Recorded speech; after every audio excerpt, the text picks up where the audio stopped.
नमस्कार साथियों, एक बार फिर से आप सभी का देव विद्यापीठ के इस प्लेटफॉर्म पर स्वागत करते हैं। पिछले वीडियो में यानी कि हमने यूनिट थर्ड जो था बीए प्रथम सेमेस्टर 2024-25 किसी भी साल के हों आप पढ़ सकते हैं।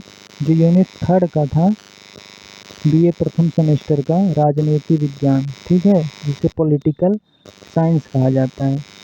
जो थर्ड यूनिट था पॉलिटिकल साइंस प्रथम सेमेस्टर बीए का, उसके बारे में हमने पूरा ऑलरेडी वीडियो प्रोवाइड करा दिया है। लिंक डिस्क्रिप्शन में है प्लेलिस्ट का, वहाँ से आप जा कर के पूरा वीडियो वॉच कर सकते हैं, ठीक है।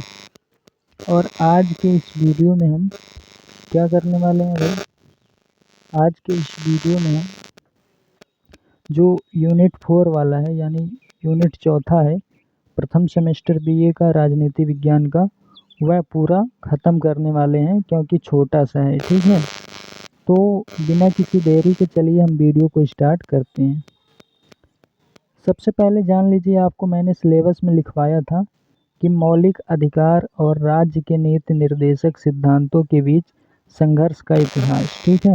आप सिलेबस में देख लेंगे, यही चीज़ मैंने यूनिट 4 में लिखाया था। टोटल 8 यूनिट हैं, यह चौथा है और पहला लेक्चर है। इसी में पूरा यूनिट 4 कंप्लीट करेंगे।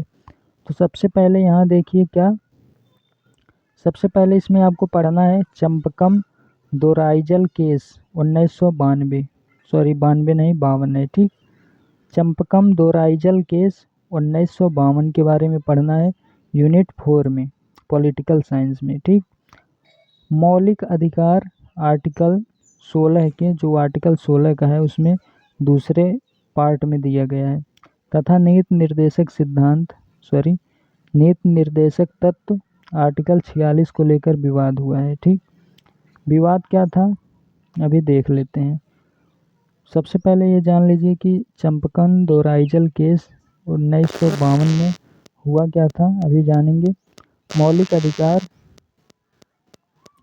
आर्टिकल 16 का 2 वाला जो है, तथा नीति निर्देशक तत्व आर्टिकल 46 को लेकर विवाद हुआ था। इसी को क्या नाम दिया गया, चंपकन दोराइजल केस 1952 में हुआ था, ठीक है। इस विवाद में यानी कि जो ये विवाद हुआ था आर्टिकल 16 के 2 और 46 के बीच में, इस विवाद में सर्वोच्च न्यायालय द्वारा मौलिक अधिकार को नीति निर्देशक तत्वों पर श्रेष्ठता दी गई, ठीक है।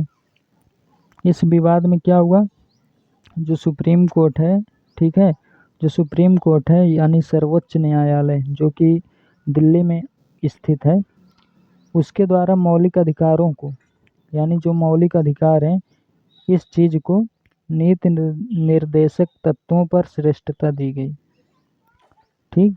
मौलिक अधिकारों को नहीं बल्कि नीति निर्देशक तत्वों पर श्रेष्ठता दी गई। क्या दी गई, अब ये इसके बारे में जानना होगा तो आप चंपकम दोराइजल केस के बारे में पढ़ सकते हैं, ठीक है। इसमें सब कुछ एकदम डिटेल से दिया गया है। इसमें मतलब इतना ही दिया गया है आपके सिलेबस में, ठीक। उसके बाद दूसरा आता है गोलकनाथ केस 1967। गोलकनाथ केस 1967 में हुआ क्या था, इस केस में न्यायालय ने कहा कि नीति निर्देशक तत्वों को लागू करने के लिए मौलिक अधिकारों का हनन किया जा सकता है। यानी कि गोलकनाथ केस जो था 1967 में, इसमें यही कहा गया कि इस केस में न्यायालय यानी कि कोर्ट ने कहा कि नीति निर्देशक तत्वों को लागू करने के लिए, जो नीति निर्देशक तत्व हैं इनको लागू करने के लिए मौलिक अधिकारों का हनन किया जा सकता है। जो मौलिक अधिकार हैं हम लोगों को मिले हैं सभी नागरिकों को भारत के, उनका हनन किया जा सकता है किसके लिए, नीति निर्देशक सिद्धांत के लिए, ठीक। आगे चलते हैं, ज़्यादा नहीं है, बस थोड़ा सा और पढ़ना है आपको, तो पूरा वीडियो देखिएगा, कुछ न कुछ यहाँ फ़ायदा आपको मिलेगा ही। तो 25वां संविधान संशोधन 1971 यानी कि जब बांग्लादेश अलग हुआ तब की बात है। 25वां संविधान संशोधन 1971 में दिया गया है।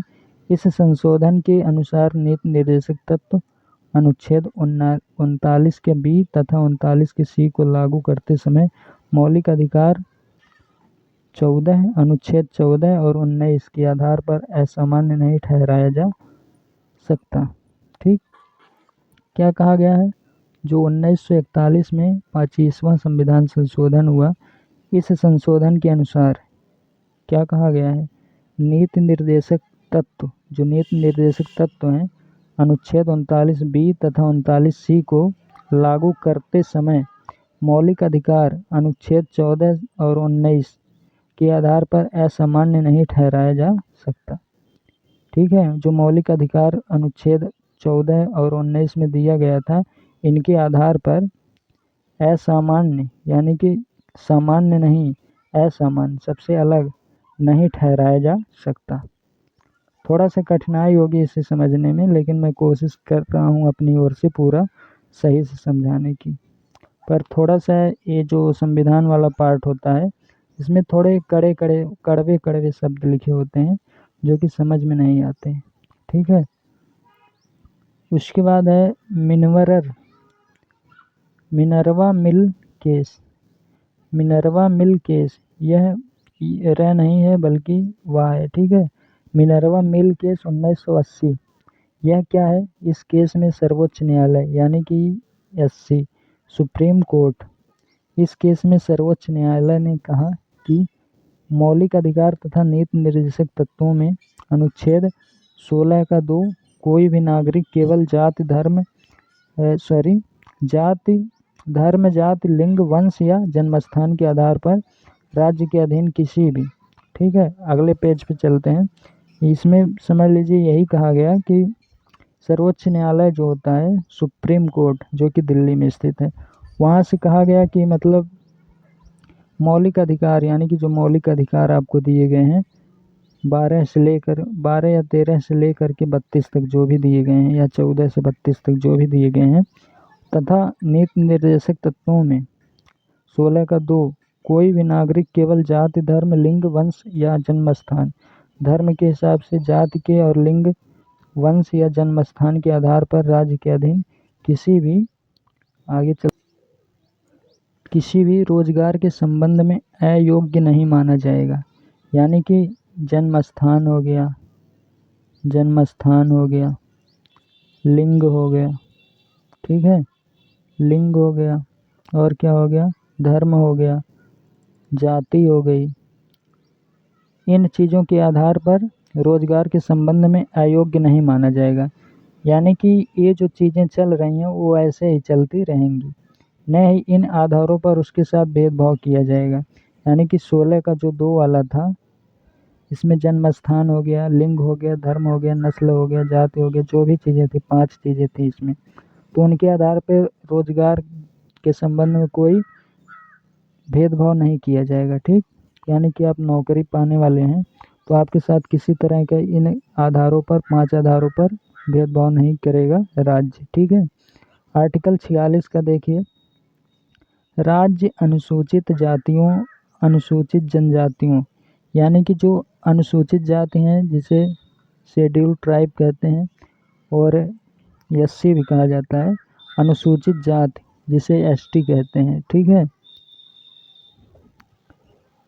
तथा दुर्बल वर्गों के शैक्षणिक तथा आर्थिक हितों को ध्यान में रखकर नीति निर्माण करेगा, वह उनके कल्याण को बढ़ावा देगा।